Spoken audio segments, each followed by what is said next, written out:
आज हिँड्नु कि भोलि त? ल हेरौँ हजुर। हजुर हजुर। यो के छ भने यो बाढी पहिरो भूक्षय भन्ने प्राकृतिक प्रकोप एकदम डेन्जर डरलाग्दो।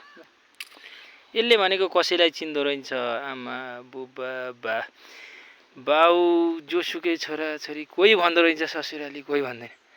यति आँधो हुँदो रहेछ कि यो माथिदेखि बगेर आएको सट्टै माथिदेखि बगेर आइरहेछ नि। यो कहाँबाट आयो रुख बिरुवा केही भन्दैन। यो यति बलवान हो र।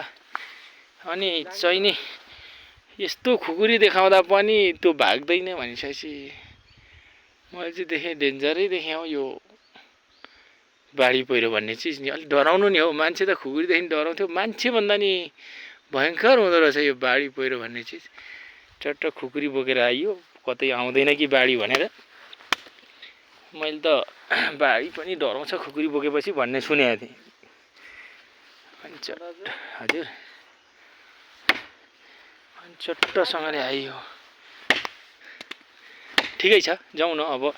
बल्ल बल्ल ससुराली आइएको छ, फेरि आउन पाइँदैन। खुवाई फेरि स्वास्थ्य परीक्षण गरेरै आउनु पर्ने रहेछ, त्यतिकै थाहा थिएन।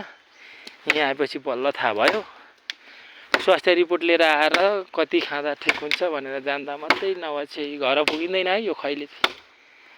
अनि खुवाई पनि पहिला जुर्क उठ्ने बित्तिकै 1 क्यारेट अन्डा उसिनेर भाइ लाग्छ सकिया काट्ने। अनि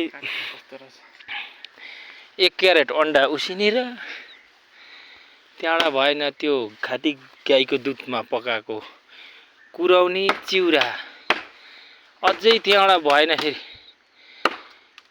चिउरा र भुजिया, अझै त्यहाँबाट भएन मासु फेरि भुटेर नि, अझै त्यहाँबाट नि फेरि अझै थपनी भन्दै काँक्रो नि हो त्यो एक काँलाको काँक्रो ड्याङ अकबारे खोर्सानी पिसेर खाँदाखेरि त पलेटी कसेर खाँदै फेरि साइडमा चिया पनि छ। भयङ्कर नि। अझै बिर्सेँ कि क्या खानेकुरा अर्को के पनि थियो। कोला अमाई झन्नै बिर्सेँ नि। कोला पनि पो त कहीँ अगाडि बङ्गाइ लडाएको थियो। देखेपछि फेरि भुँडीतिर हेर्ने होइन नि त, खाएको खाइ त्यो कति हो कति। अनि फेरि त्यहाँबाट भएन। अनि होइन त्यो अर्को सुन्तोला रहेछ, कहाँबाट ल्याएको यहाँ फल्दो रहेछ कि बेमौसमी सुन्तोला होला, जुनार कागती इस्कुस त के लात्ताले गोल खेल्दै हिँड्दैन कि त्यस्तो हो त। हिँड्दै हाम्रो मेरो साडो भाइ तर मैले माने हो मेरो भाइलाई, खुवाई पनि माने। यो बाढी पहिरोमा हिँडाइ नि यो के कहीँ नडराउने मान्छे फेरि गड्ड नि हो। ल अब यति नै।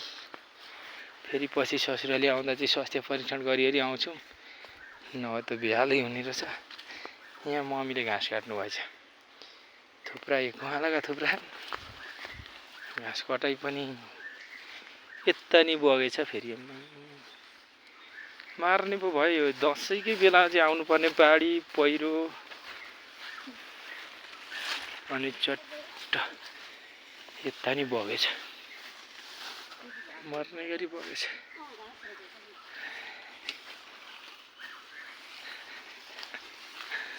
यो जङ्गलमा हामीले आइपुग्न फाँड्दै आयौँ नि त, गफ गर्दै आयौँ, खाँदै आयौँ। होइन फाँड्दै मकै त कता यहाँ भुँडी कति खाइयो। यो धन्न अड्तो पो रहेछ।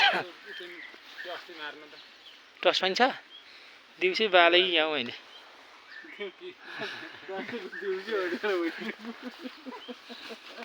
यो दिउँसै अँध्यारो भए जस्तो छ यो ठाउँ। होइन कि मैले चाहिँ यति चाहिँ मैले ख्याल गरेँ अहिले आउँदाखेरि पहिल्यै स्वास्थ्य परीक्षण गरेर आइएन भने चाहिँ पिच्छ खुवाई चाहिँ